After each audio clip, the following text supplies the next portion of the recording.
Na leo hii tunawaletea kozi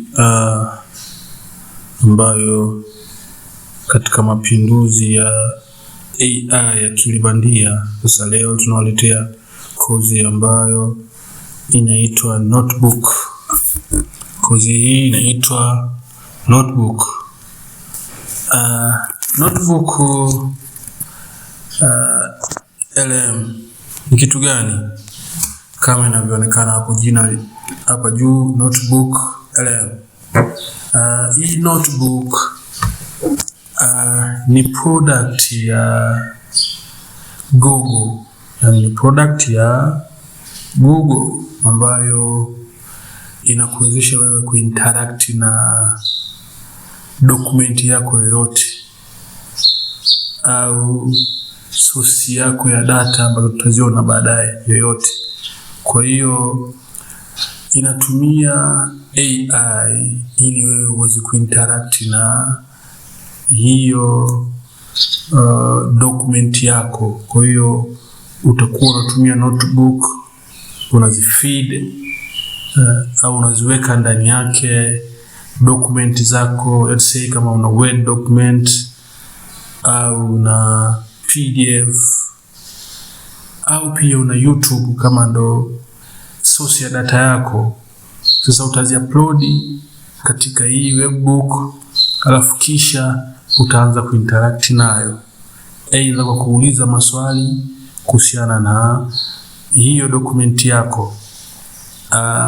Inakuchambulia. Na uzuri wa hii Notebook LLM au kwa maana nyingine tunasema kwa sababu gani wewe inakubidi wewe ujifunze Notebook LM. Inabidi ujifunze Notebook LM kwa sababu hii product ya Google ambayo ina interact na dokumenti zako ni tofauti na AI zingine. Kwa maana unaweza ukainteract na miongoni mwa AI lakini sasa uwezo wa hii notebook, uwezo wako ni mkubwa zaidi, kwa sababu unavyointeract na hizo dokumenti zako, basi zinaleta majibu kutoka kwenye ile source ya dokumenti yako pamoja na reference. Kwa hiyo tutakwenda kuona kwa sababu gani Notebook LM ni best, kwa sababu kama nilivyosema inakuletea kama unauliza maswali au kufanya vitu vingine, inaleta majibu with reference, yani inarifaa kwenye ile dokumenti yako pamoja na reference zake. Nafikiri hapo itakuwa nimefanya introduction ndogo zaidi ambayo imeleta picha kwa nini au ni nini Notebook LM, lakini pia kwa nini wewe ujifunze na ujue hii Notebook LM. Kwa hiyo hatua ya kwanza tutaenda kwenye interface. Kwa hiyo utainteract nayo, kwa utaandika kwa mfano utaandika hapa notebook, kama inavyokuja notebook LM, alafu kisha itakuingiza ndani. Kwa hiyo kama wewe hujajisajili kwenye Notebook LM, kwanza inabidi uwe na Google account. Itakuletea hatua zote za kujisajili. Kwa hiyo kisha utajisajili kama unavyojisajili katika Google account au katika unavyojisajili vyovyote vile. Kwa hiyo ukishajisajili utaingia kwenye hii interface, alafu kisha hapa juu utakutana kuna vitu tofauti. Kwa hiyo wewe moja kwa moja utakwenda kwenye ku create new notebook, utaklik hapo. Kiklik hapo itakuletea hichi kitu, atakwambia add source. Tukishuka chini kidogo tutaona kuna maelezo hapa ambayo yapo. Unaweza uka add PDF kwenye hii notebook LM, kadi text, kadi markdown, audio ukaiweka kama ninavyoeleza. Hizi ni files ambazo unaweza kuziadi up. Lakini kwa siku ya leo mimi naomba niende kuadd kitu ambacho nitakiita text, let's say text. Kwa kuna text ambayo ninayo ambayo ndo ni kama notes za EL book, au nitarudi hapa ni choose file, nitaclick hapa, nitakuja kwenye document, nitakuja kwa upload document, iko ni PDF form, kisha nikiupload kama inavyoonekana inachi-upload document yetu. Source ya kwanza ambayo tumeadi ni PDF. Lakini hii PDF kama nilivyosema ni notes ambazo za notebook LM, inaelezea namna ya kutumia na namna ya kujifunza. Pia naweza nika add source nyingine ambayo pia inazungumzia notebook. Kwa hiyo kuja labda kwenye YouTube, tachukua URL, nitakuja kwenye add source, kwa nita add source.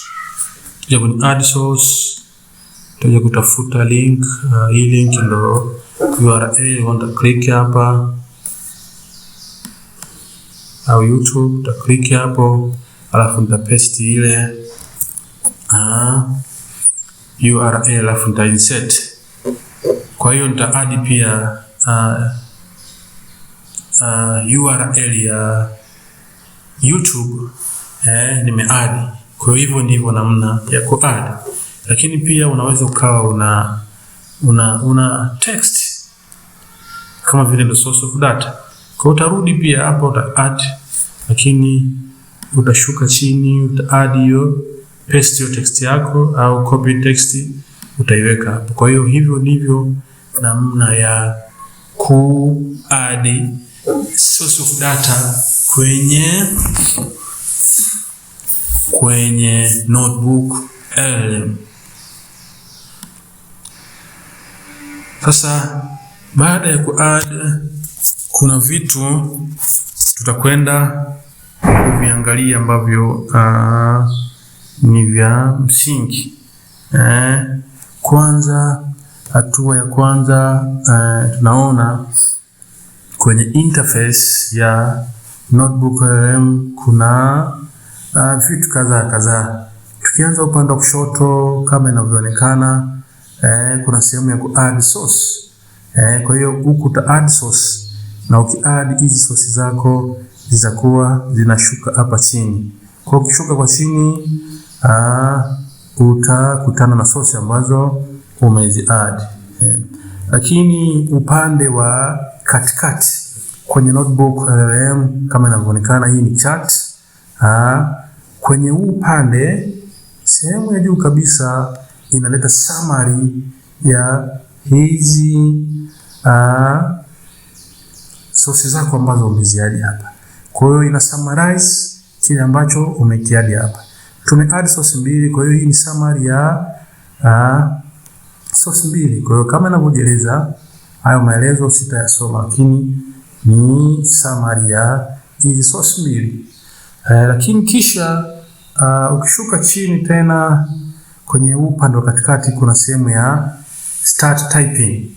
Start typing ni sehemu ambayo una chat na notebook LM, kama tulivyosema inatumia AI, akili bandia, ili utaiuliza maswali kuhusiana na hizi dokumenti zako mbili ambazo umezi add kwenye source yako. Kwa hiyo hapa utauliza maswali. Kwa hiyo tutakwenda kuona kwa vitendo. Kwa hiyo uta interact na dokumenti yako hapa na kuuliza maswali. Kuna upande wa kulia kama inavyoonekana, kuna sehemu ya share. Ukitaka ushare na mwenzako notebook LM naye aka access, unaweza ukashare hapa. Lakini sehemu ya muhimu sana ambayo tutakwenda kuiona ni sehemu ya studio. Sehemu ya studio nimeacha inajulikana, kwa sababu setting unaweza ukashare hapa, ukahitaji msaada, ukasend feedback Discord, lakini pia ukabadilisha lugha, pia ukachange dark mode. Kwa mfano mimi nimechange dark mode au light mode. Kwa ningeka light mode inakuja hivi. Nikirudisha kwenye dark mode ambayo the comfortable, nafikiri tuta click tena hapa dark mode. Hii ni sehemu ya Google Apps, napatikana hapa Google Apps, ambayo hii sio msingi sana.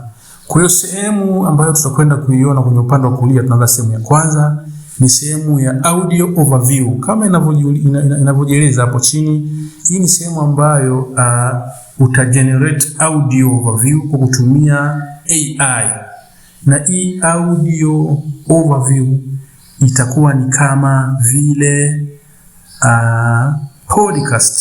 podcast, yani ni kama vile mazungumzo baina ya aidha kawa ni mtu mmoja anazungumza kuhusu jambo fulani au watu wawili. Lakini kwa hapa tukigenerate audio overview, mara nyingi inakuwa ni watu wawili, ingawa mtu wa tatu anaweza akapewa access kuingia kwenye audio overview akawa na contribute.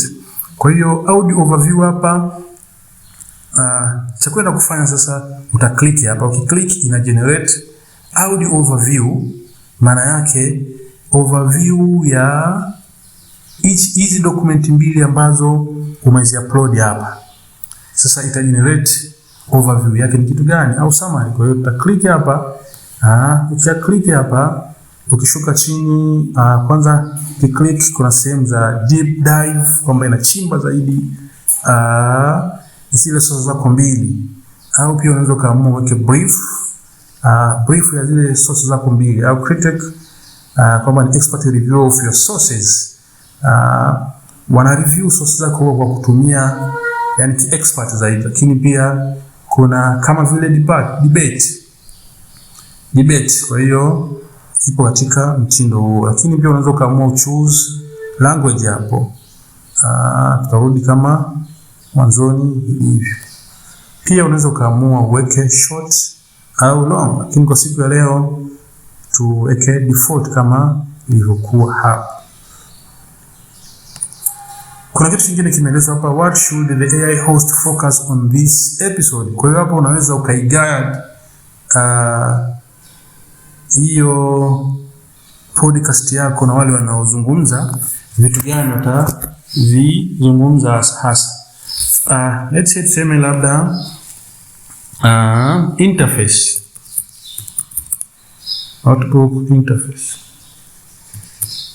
notebook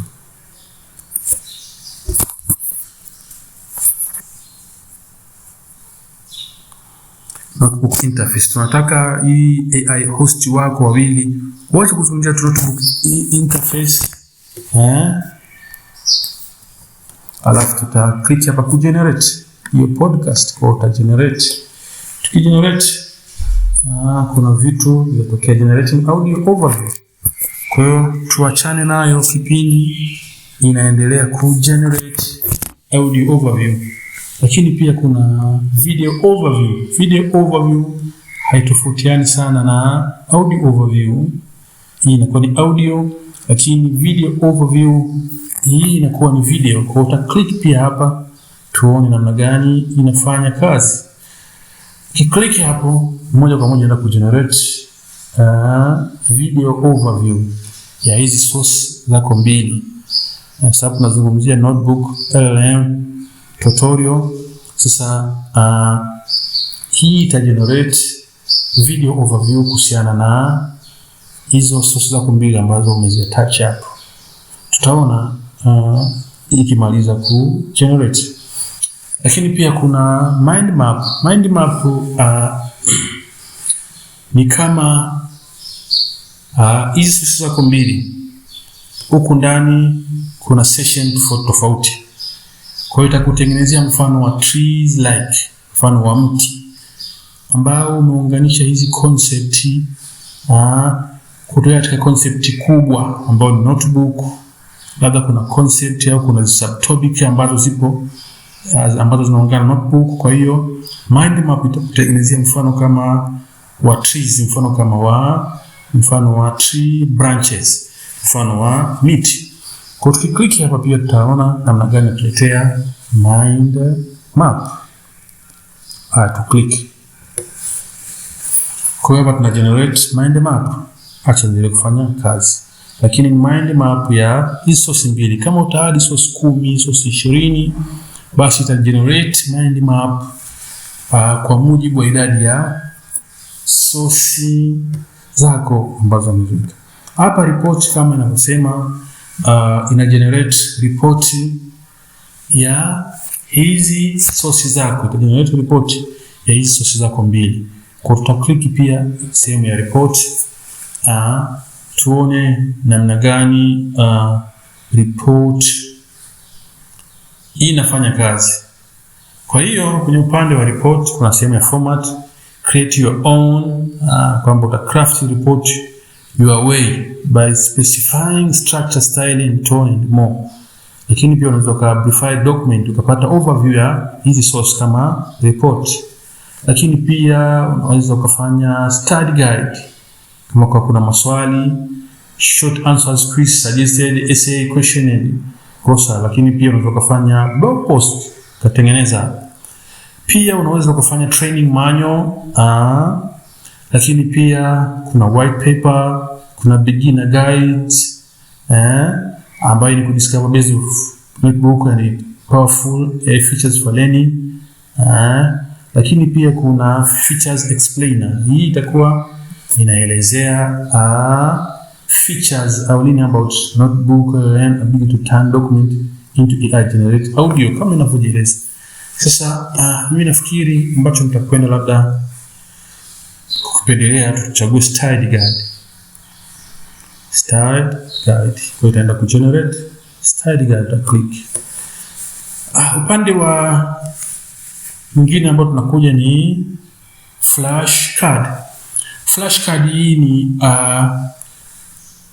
kama nilivyosema tuna document mbili hapa. Sasa wewe unataka ujifunze kwa urahisi zaidi ili material yaweze ku stick katika kichwa chako uweze kukumbuka.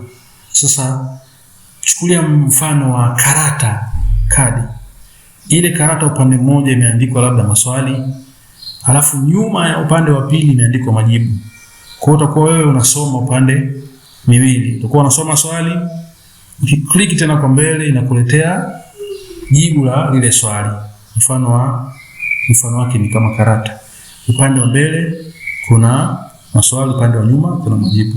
Hii inaitwa flashcard. Tulikuona namna ya kutumia, pia uta click. Inaendelea ku generate flashcard source mbili. Tutakuja upande mwingine wa quiz. Hii quiz kama inavyoeleza ni namna gani una generate quiz, maswali katika hizi source zako mbili ambazo umeziattach hapa. Kwa ukiclick quiz, hii itakupelekea moja kwa moja kutengeneza au kugenerate quizzes, maswali ambayo yanahusu hizi sources zako mbili ambazo umezi attach up au umezi upload. Kwa hiyo kifupi ni kwamba notebook LLM hii ni mahususi na ni best zaidi kwa wale ambao wanajifunza. Wanafunzi pia ni best kutumia LLM, notebook LLM. Lakini pia walimu wanaweza kutumia notebook LLM kwa ajili ya kudesign study guide, kugenerate vitu kama mind map, flashcard, quiz, lakini kuna video overview, audio overview. Lakini pia hata researchers unaweza uka-upload source of a bunch of documents, ukazi upload hapa, uka-add kwenye source nyingi, alafu kisha uka-research kwa kutumia hii notebook LLM. Kwa hiyo hii ndiyo overview ya user interface, na tumejaribu kuclick kila kwenye upande wa studio kila feature ili iweze kugenerate. Kwa hiyo tutaenda ya kwanza kabisa ambayo tulianza nayo audio. Tutafute audio video bado, lakini audio hii hapa ya kwanza kabisa. Kwa hiyo tu click tusikilize audio overview ya hizi source mbili, tuone yafanyaje.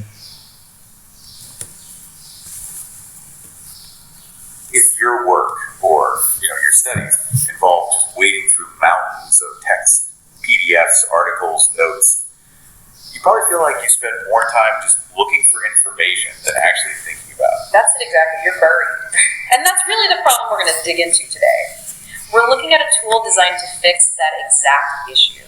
Google's Notebook LM. Okay, so when people hear AI, their mind immediately jumps to, the big ones. Gemini, ChatGPT. And those are great tools for, say, brainstorming. For sure. But this is different, and you really, really need to grasp this one distinction. Notebook LM was a source. Kama ulivyosikiliza, tumegenerate audio overview ya source zako hizi mbili ambayo inazungumzia hizi source mbili ambazo tumezitouch hapa ni Google Notebook LM. Kwa hiyo wanazungumzia kuhusiana na hizi sources zako kama podcast like. Kitu kingine ambacho Style guide kama inavyojieleza, ndio minimize huku. Style guide manake ni style guide ya hizi source mbili. Kwa hiyo ukiangalia Google Notebook Style Guide nakuletea. Kwa hiyo kama wewe ni mwanafunzi unasoma either wa chuo au advanced level au level, kitumia hii itakuwepesisha sana wewe katika kusoma kwako Style Guide. Kwa hiyo kuna maswali yanakuja. What is the fundamental difference between how notebook process information compared to traditional AI tool like ChatGPT? Kwa hiyo kuna maswali hapa inakuletea, lakini kuna majibu mwisho wake hapa yanakuja majibu. Kwa hiyo hata wale walimu wanaweza kutumia hii notebook LM kwa ajili ya kurahisishia wao katika shughuli zao. Kwa tutaenda kwenye upande mwingine, tunaona guide, lakini pia tuone ile mind map. Tuone kaje. Mind map inakuwa kama hivi, kama nilivyosema ni mfano wa matawi ya mti, ndio inakuwa muundo huo. Kwa hiyo inaelezea concept kubwa, lakini huko ndani kuna visub concept. Kwa kiklik hapa, hii ndo key concept, lakini ndani kuna visub topic. Ukiklik hapa inakuletea kwenye hii topic kuna vitu kama hivyo. What is notebook, lakini key features. Sawa. Kwa kila ukiklik hapa au nikiendelea kufungua kwenye notebook inaelezea hii ni Google tool kwa ajili ya research notes, lakini pia inaelezea ina analyze document na ina focus zaidi kwenye sources zako ambazo umeupload, lakini pia ina prevent. Kwa hiyo inaelezea notebook ni kitu gani na ina kazi gani. Kwa hiyo nikitaka kusoma zaidi yaliyoko huko ndani nitakuja kuklik hapa nione inaelezea nini. Kwa hiyo kuna maelezo yatakuja. Discuss what these sources say about Google tool for research note in the large context of what notebook is.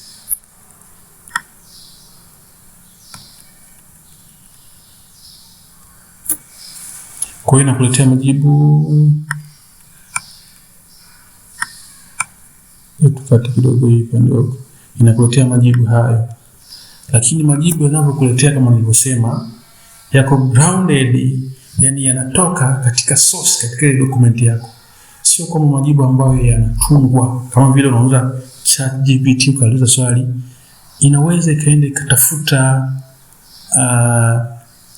majibu mtandaoni online kakuletea, lakini hii hapo ukiuliza maswali inatoa majibu kwenye hizi source zako.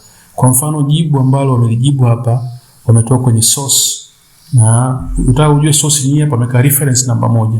Kwa ukiklik hapa utaona reference inaelezea kitu gani? Notebook is a fundamental defined by sources is a Google AI powered tool for research and writing notes designed to revolutionize how users interact with their own document. Kwa hiyo imeeleza pia hapa, imeeleza hapa kwenye document. Kija kwenye document utaona hayo maelezo. Hapa ameeleza kwa Kiswahili lakini maelezo yanatofautiana. Kwa hiyo unaona majibu ambayo yanakuja yanatoka katika source. Kwa hiyo hivi ndivyo mind map ilivyo. Kwa hiyo ukiklik pia hapa kama tulivyoona haya ni matawi. Tuklik moja kwa moja kwanza, kila sehemu ina tawi. Alama hii ya mshale inaonyesha kwamba kwenye kila sehemu kuna utawi. Kuna tawi.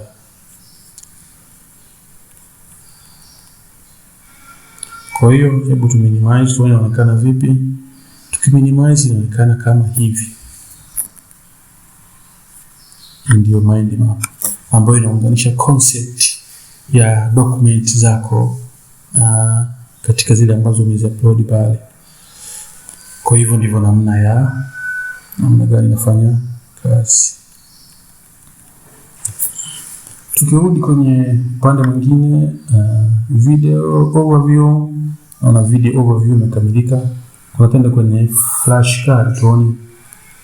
Je, bado iko? Ilikuwa hajamaliza kugenerate flashcard. Kwa hiyo flashcard kama nilivyosema ni mfano wa kadi kama inavyoonekana ambayo ina maswali lakini upande wa pili kuna majibu. Kwa hiyo inakuja swali, what is the fundamental purpose of Google's notebook LLM? Kwa ukiklik mbele kama unajibu majibu unajua utajibu, lakini ukiklik mbele kuna jibu. The notebook AI responses are based solely on users provided document. A principle known as more. Kwa hiyo utaendelea kufanya lakini majibu kama nilivyosema, unataka kuona majibu una click hapa see answer. Kwa turudi pale mfano wa kwanza. Kwenye flashcard kama nilivyosema, hii ni kama vile mfano wa card ambayo ina maswali lakini upande wa pili ina majibu. Kwa hiyo ukimaliza kwenye see answer utaona majibu. Kwa hiyo what is fundamental purpose of Google's notebook LLM? Kwa ukiklik see answer utaona majibu. Ndio upande wa pili kama nilivyosema, upande wa card. Majibu yake ndio hapo. Kwa swali la pili ana maswali 50. Notebook LLM's responses are based solely on the user provided document. A principle known as being C answer. Source grounded. Majibu haya. Kwa hiyo kwa wewe ambaye ni mwanafunzi wa chuo wa sekondari au mwalimu pia, hii inakusaidia wewe katika kazi zako, katika kusoma, lakini pia kama ni mwalimu katika kufundisha pia inakusaidia. Kwa hiyo utaenda hivyo mpaka mwisho. Hii upande wa flashcard. Sasa twende kwenye upande wa mwisho, kwenye quiz tulimaliza. Quiz tulifanya.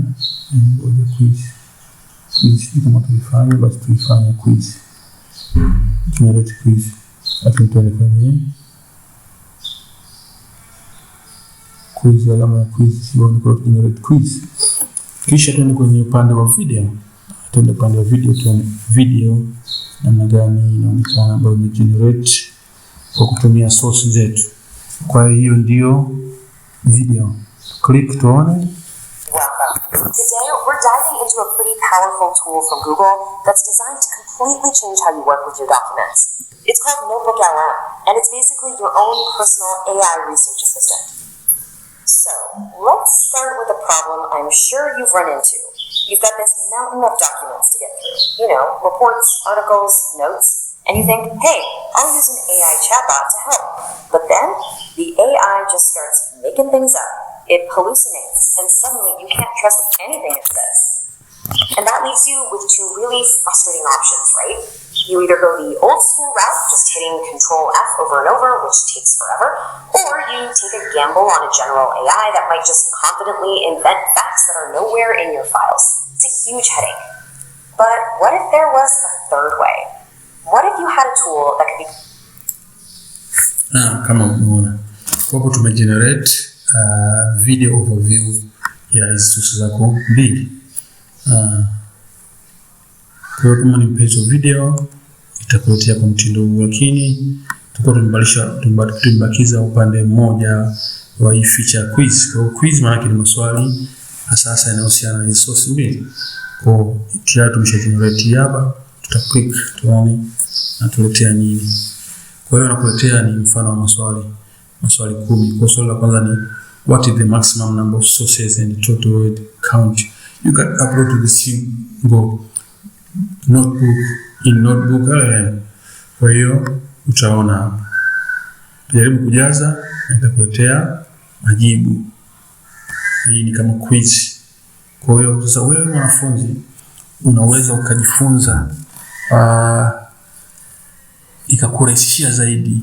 Kama tulivyosema, unaweza kugenerate mind map ili uweze kuunganisha concept, lakini pia unaweza kutengeneza audio overview. Kama wewe ni mvivu wa kusoma, basi unaweza kusikiliza audio. Lakini pia kuna report kama tulivyoona, tumetengeneza study guide, kuna flashcard, lakini pia kuna quiz. Kwa hiyo wewe utatumia hii tool kwa ajili ya kufanya research katika dokumenti zako. Sasa tuje upande wa mwisho kabisa, kwenye upande wa kuchat. Hapa kuchat ni kwamba una chat na hizi sources zako mbili. Majibu kama tulivyosema, majibu inaleta kutokana ndani ya hizi source, aitoe majibu pembeni. Kwa hiyo nitakuja nitauliza what is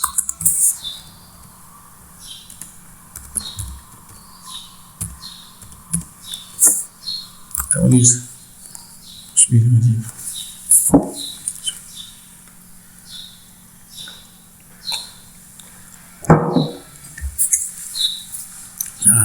Kwa hiyo unaona majibu ambayo ameleta, anasema kabisa mwenye based on the sources, Notebook is the source, is a Google's AI powered tool specifically on the sources. Notebook is the Google AI powered tool specifically designed for research, note-taking, analysis, personal document. It is the powerful, free-to-use tool available to anyone with Google account. Kwa hiyo ukiona majibu imetolewa kwenye hizi source. Unataka ujue hivyo, unaenda kwenye reference. Utaona reference inakuelezea vile. Kija upande wa pili pia imeeleza hapo namna gani majibu yametoka wapi. Hivyo kija utaona majibu yametoka wapi. Kwa hiyo uta interact na document zako, utaziuliza maswali hasa kwenye topic husika. Kwa hiyo kufikia hapa, hii ni kozi fupi ya Notebook kwa wale wanafunzi, wakufunzi, wafundishaji. Hii ni tool, ni zana muhimu sana kwa ajili ya kufanya research, lakini pia kuanalyze document zako. Itakurahisishia pia kusoma katika mitihani yako, katika quiz zako. Kwenye upande wa academic pia inafanya vizuri sana.